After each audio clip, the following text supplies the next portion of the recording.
আসসালামু আলাইকুম, আমি আফরিন সুলতানা পঞ্চম শ্রেণীর গণিত বিষয়ের উপরে অনলাইন ক্লাস শুরু করছি। পঞ্চম অধ্যায় গুণিতক ও গুণনীয়ক।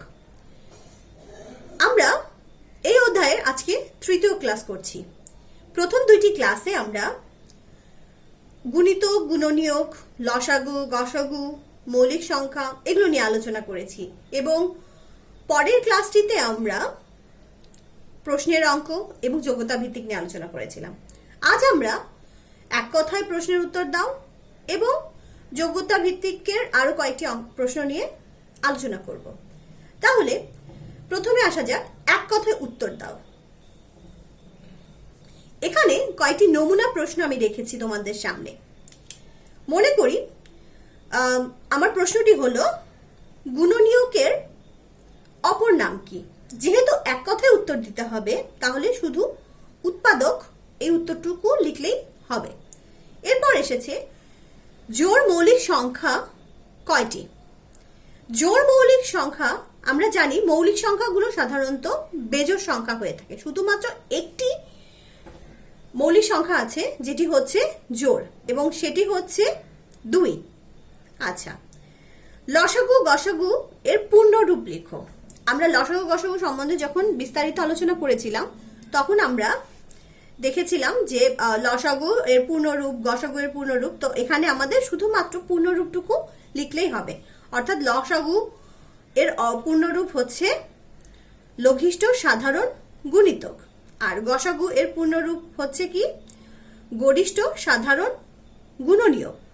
এরপর আসো কোন সংখ্যার সর্বাধিক গুণিতক আছে কয়টি। সবসময় গুণিতক, আমরা গুণিতক নিয়ে যখন আলোচনা করেছিলাম তখন দেখেছিলাম গুণিতক মানে হচ্ছে নামতা, অর্থাৎ এটা অসংখ্য পর্যন্ত আমরা যেতে পারি। তো এটার উত্তর হবে কি অসংখ্য। কতগুলো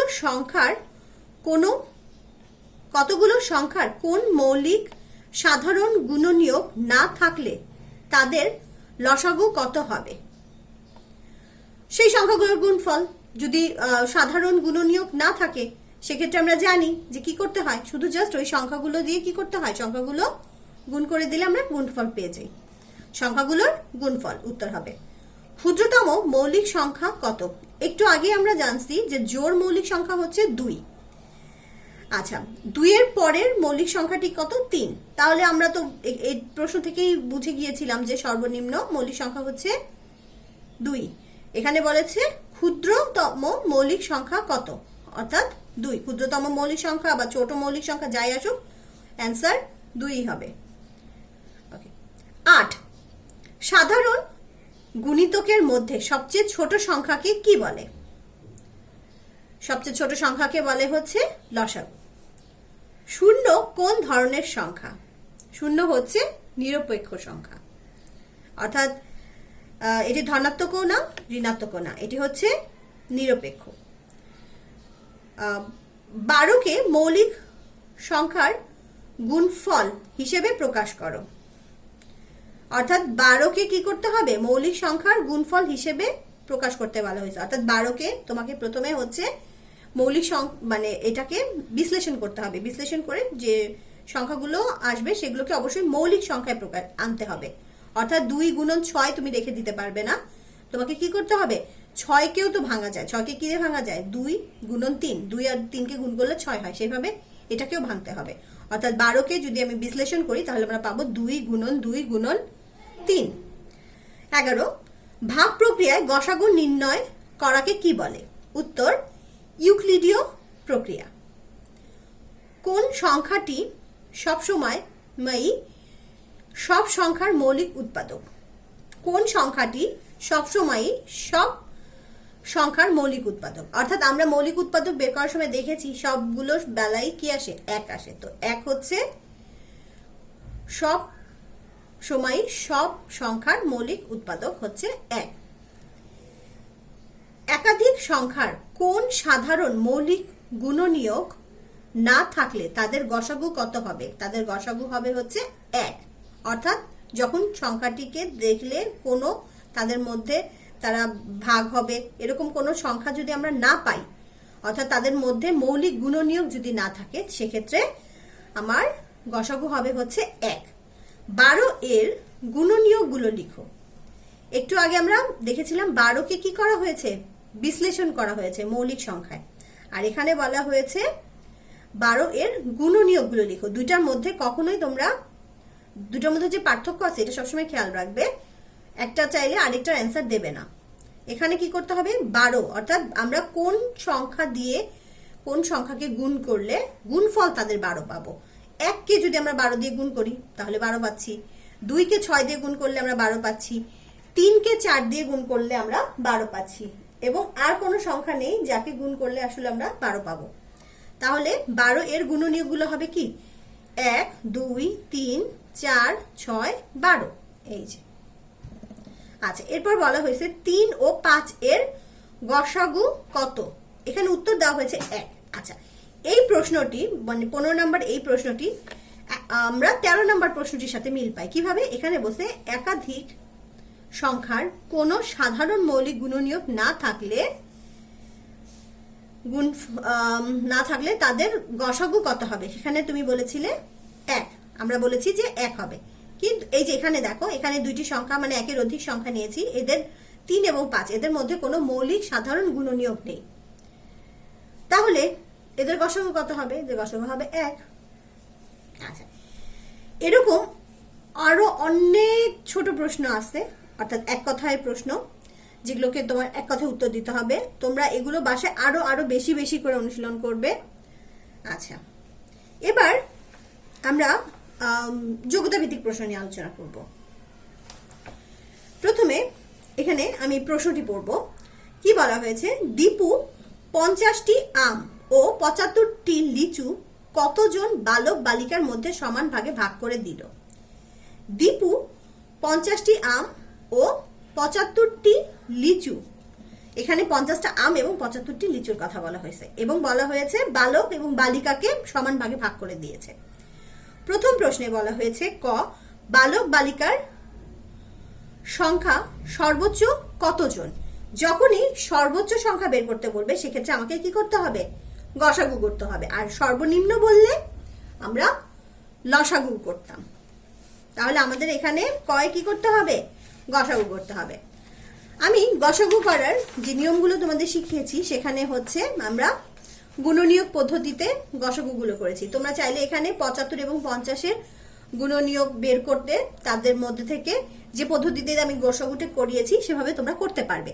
এছাড়া ভাবলাম আজকে আরেকটা নতুন নিয়ম দেখিয়ে দিই গসাগুর, ভাগ পদ্ধতিতে। এই পদ্ধতিতেও আমরা গসাগু নির্ণয় করতে পারবো। তাহলে চলো আমরা দেখে নিই। প্রথমে আমাকে কি করতে হবে, প্রথমে আমাকে লিখতে হবে যে 50 এবং 75 এর গসাগুই হবে আম ও লিচুর ভাগ করে দেওয়া সর্বোচ্চ বালক বালিকার সংখ্যা। এই কথাটা লেখার পর তারপরে আমরা মেইন অংশ মানে পরের ভাগের অংশটায় যাব, অর্থাৎ ক্যালকুলেশন অংশটাতে যাব। তাহলে আমরা প্রথমে এই লাইনটা লিখে নিলাম। ওকে, প্রথমে এই কথাটা লিখবে তোমরা যে 50, আমি আর লিখছি না, তোমরা লিখবে, ঠিক আছে।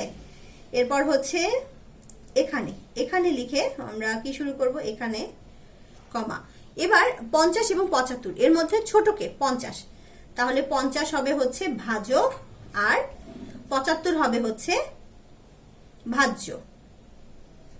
তাহলে কয়বার যাবে আমরা জানি, একবার যাবে। এবার যদি একে আমরা কি করি, বিয়োগ করে নিয়ে আসি, আমরা পাবো হচ্ছে 25। আচ্ছা 25, এবার এখানে আমরা ভাগশেষ পেয়েছি 25। আমরা যখন নর্মাল ভাগ করে থাকি তখন হচ্ছে যে এখানে হচ্ছে ভাগশেষ হচ্ছে 25 এবং ভাগফল হচ্ছে 1, কিন্তু আমরা এটা গসাগুর জন্য ভাগ করছি, ভাগ প্রক্রিয়ায় গসাগু করছি। এক্ষেত্রে এই যে ভাগশেষটা এসেছে এই ভাগশেষকে আবার এই যে ভাজক এর সাথে ভাগ করতে হবে, অর্থাৎ কি 25কে এবার আমরা ভাজক ধরবো এবং 50 হয়ে যাবে আমাদের ভাজ্য। তাহলে কবার যাবে, দুবার যাবে। দুবার গেলে আসলে এটা নিঃশেষে হয়ে যায়। এখানে ভাগশেষ আসতেছে 0। এই যে শেষ ভাজক যেটি, এখানে শেষ ভাজক কোনটি, এখানে 50ও ভাজক 25ও হচ্ছে ভাজক, তাহলে শেষ ভাজক হচ্ছে এখানে 25, অর্থাৎ শেষে ভাগটা, যে শেষ ভাগটা যেটা করেছি সেটার ভাজক কত ছিল? 25। এই শেষ ভাজক যা থাকবে তাই হচ্ছে গসাগু। তাহলে সুতরাং গ সা গু সমান সমান 25। আচ্ছা, এবার উত্তরটা আমরা কিভাবে লিখবো? অর্থাৎ আমরা এবার লিখবো হচ্ছে যে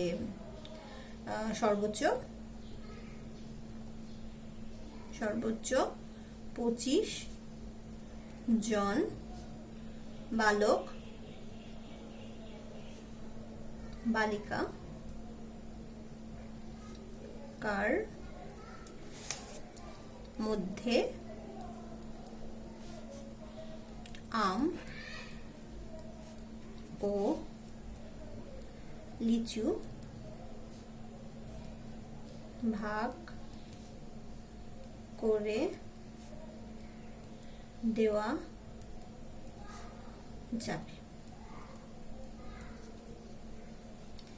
এবার উত্তর হবে হচ্ছে 25 জন। এবার খ নাম্বারে কি বলেছে? খ নাম্বারে বলেছে বালক 15 জন হলে বালিকা কতজন? তাহলে মোট বালক বালিকা কতজন? এটা আমরা কোথায় পেয়েছি? আমরা এটা কতে পেয়েছি। এই কথাটা আমরা অবশ্যই লিখবো। ক হতে পাই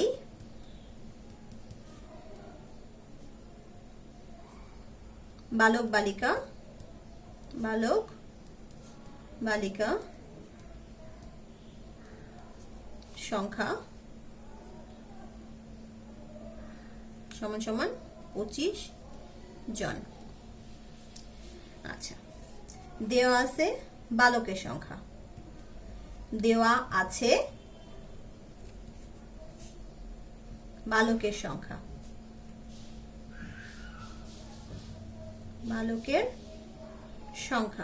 সমান সমান 15 জন।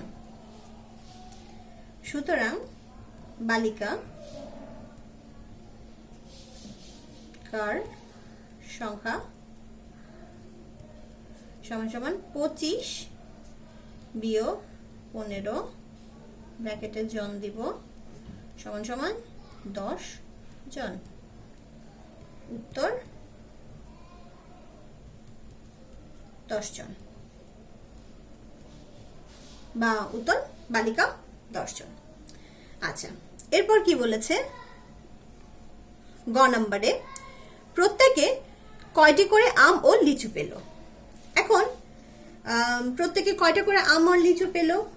আমরা মোট বালক বালিকার সংখ্যা ছিল 25 জন। আমের সংখ্যা ছিল কয়টি? 50টি। লিচুর সংখ্যা কয়টি ছিল? 75টি। এবার আমরা এগুলো ব্যবহার করে উত্তরটি করব। তাহলে চলো করি। প্রথমে আমাকে কি দেয়া ছিল? সরি, দেয়া ছিল না, মানে আমরা কতে কি উত্তরটা পেয়েছি? কতে আমরা পেয়েছি বালক বালিকার সংখ্যা। ক হতে, এই কথাটা আমরা লিখে নিব, ক হতে পাই বালক বালিকা কার সংখ্যা সমান সমান 25 জন।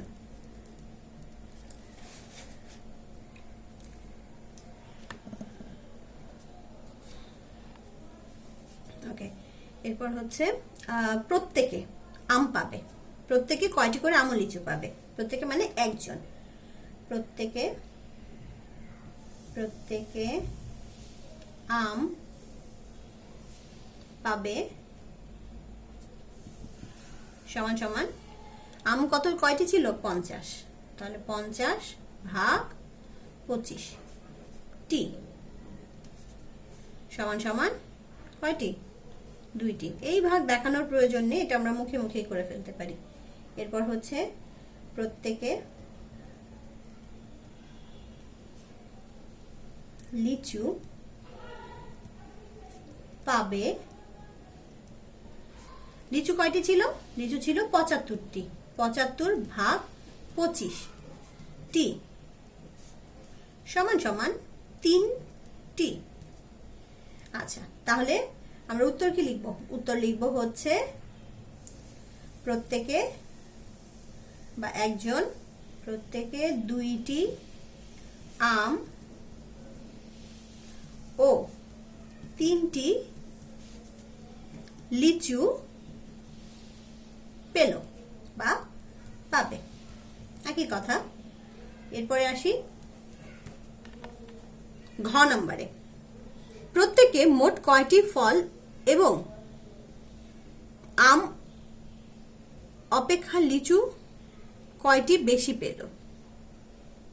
প্রত্যেকে মোট কয়টি ফল পেল সেটা বের করতে হবে, এবং আম বেশি পেয়েছে না লিচু? আমরা দেখলাম কি আম পেয়েছে 2টি আর লিচু পেয়েছে 3টি, তাহলে অবশ্যই আমরা বলতে পারি যে লিচু বেশি পেয়েছে। তো এটা তো আমাদের এখন করে দেখাতে হবে যে আমরা কিভাবে করব। এটা একদম সহজ, আমি আর এটা করে দেখাচ্ছি না, এখান থেকে তোমাকে দেখাচ্ছি যে প্রত্যেকে মোট ফল পাবে। মোট ফল আম পেয়েছে কয়টি? আম পেয়েছে 2টি আর লিচু পেয়েছে 3টি, তাহলে এই দুইটা যোগ করে দিলেই হয়ে যাবে। তাহলে আমরা 2 যোগ 3 লিখে সমান সমান 5টি দিতে পারি। এরপর বলেছে প্রত্যেকে আম অপেক্ষা লিচু বেশি পেল। কয়টি লিচু বেশি পেল? 3 থেকে যদি আমি 2 বিয়োগ করে দিই তাহলে কি পাবো? 1, তাহলে লিখবো 1টি।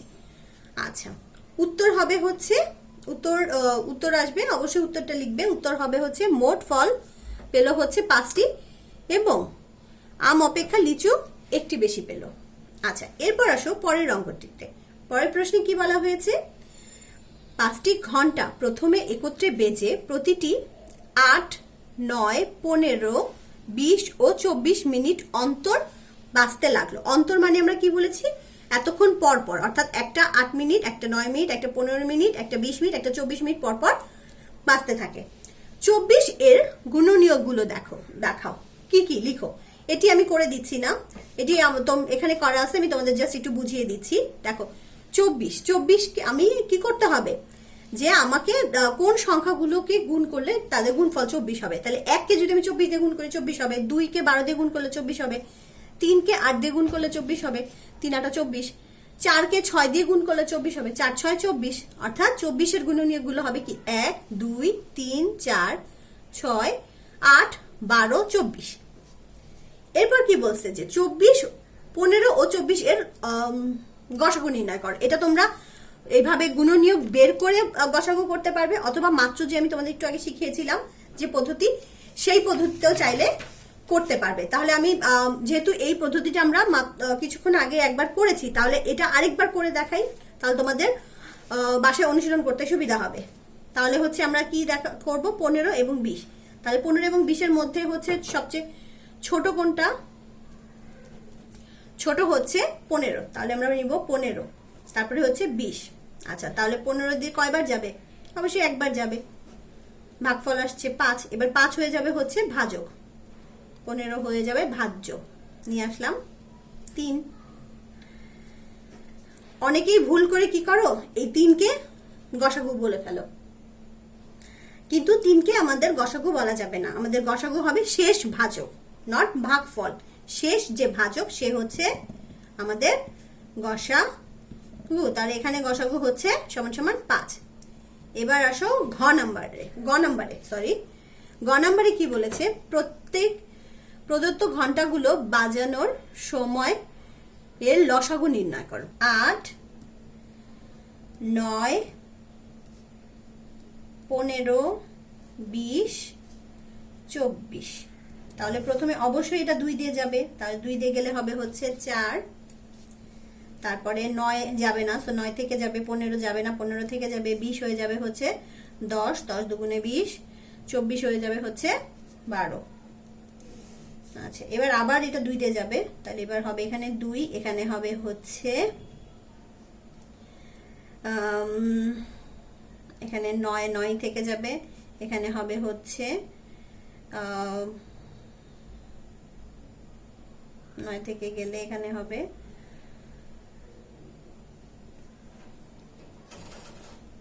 2 গেলে 9, এখানে হবে হচ্ছে 15, এরপর এটা হবে হচ্ছে 5, এরপর এখানে হবে হচ্ছে 6। যেহেতু 6 তাহলে এটা আবার 2 দিয়ে যাবে, তাহলে 2, এখানে হবে হচ্ছে 1, এটা 9 থেকে যাবে 15, 5 হয়ে 10, এখানে আছে 5, 5 5ই থেকে যাচ্ছে, 6 হয়ে যাবে 3। এবার এটাকে আমরা কত দিয়ে দিতে পারবো? এবার এটাকে আমরা 3 দিয়ে দিতে পারবো। তাহলে 3 দিয়ে যদি দেই তাহলে 1, এটা হবে 3, এটা হবে 5, 5 5ই রয়ে যাবে, 3 হয়ে যাবে 1। এরপরে এটাকে আমরা কি দিয়ে দিতে পারবো? 5 দিয়ে। তাহলে 1 3 1 1 1। আচ্ছা, এখন সুতরাং লসাগু, লসাগু সমান সমান কি কি পাচ্ছি আমরা? জাস্ট এই পাশে যেগুলো পাবো এদের গুণফল, 2 গুণন 2 গুণন 2, তারপরে হচ্ছে 3, 3 কয়টা? 3 আছে 2টা, আর 5 আছে 1টা, এদের গুণফল হবে হচ্ছে 360। আচ্ছা, তাহলে 360 হচ্ছে এদের গুণফল। আর এখানে আমাকে কি বলেছে? প্রদত্ত ঘন্টাগুলো বাজানোর সময়ের লসাগু নির্ণয় করো। তাহলে প্রদত্ত ঘন্টাগুলোর বাজানোর সময়ের লসাগু হচ্ছে কত? 360 মিনিট। লসাগু নির্ণয় করে ফেলেছি, 360 মিনিট। উত্তর হবে 360 মিনিট। একটু সুন্দর করে প্রেজেন্টেশন করবে। আচ্ছা, এরপর কি বলেছে? এরপর হচ্ছে ন্যূনতম কত সেকেন্ড পরে ঘন্টাগুলো পুনরায় একত্রে বাজবে। এই নিয়মের অঙ্কগুলো আমরা আগের ক্লাসটিতে অনেকবার করেছি। অর্থাৎ এই যে লসাগুর ফলাফলটা আসলো, এটা থেকে আমরা ন্যূনতম কতক্ষণ পর ঘন্টাগুলো একসাথে বাজবে তা পেয়ে যাব। 8 9 15 20 এবং 24 এর গসাগু হচ্ছে কি? 360 মিনিট। এখন এই 5টার ন্যূনতম সময়কে যদি আমরা কি করি? 60 দিয়ে গুণ করি। অর্থাৎ আমরা জানি 1 মিনিট সমান সমান 60 সেকেন্ড। 60 দিয়ে গুণ করলে যে ফলাফলটা পাচ্ছি সেটি হচ্ছে আমার ন্যূনতম ঘন্টাগুলো ন্যূনতম কত সেকেন্ডে একত্রে বাজবে। অর্থাৎ ঘন্টাগুলো 21,600 সেকেন্ডে একত্রে বাজবে, সেকেন্ড পরে একত্রে বাজবে। তাহলে এটি হচ্ছে উত্তর। উত্তর হচ্ছে এটি। আমরা এটা লিখতে পারি উত্তর। এখানে উত্তর লিখব। উত্তর হচ্ছে 21,600 সেকেন্ড পরে। তাহলে তোমরা এই অধ্যায়ে আরো প্রশ্ন যেগুলো আছে সেগুলো অনুসরণ করবে। তাহলে আজকে এই পর্যন্তই। আল্লাহ হাফেজ।